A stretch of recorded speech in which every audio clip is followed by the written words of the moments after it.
Sigaw ng isang magsasaka. Sino bang pwedeng sisihin? Samantala mahal ang mga bilihin. Mahal ang kanilang mga produkto. Samantalang produkto namin mura. Mga negosyante ba? Kami nagpakahirap.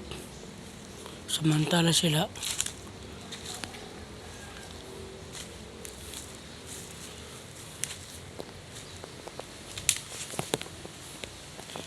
kahit dalawa o isa, inakit pa namin para makaipon lang. Tulad nito, wala. Yan.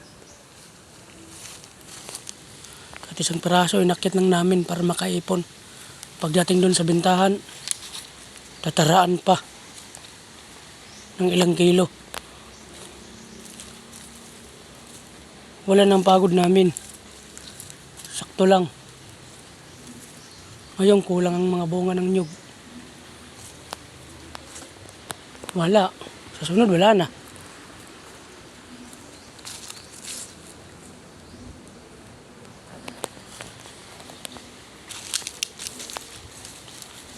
Talagang mahirap talaga ang maging mahirap. Hindi talaga maghihirap ang mga mayayaman o negosyante. Kami, mababaon pa sa utang, mababaon pa sa hirap.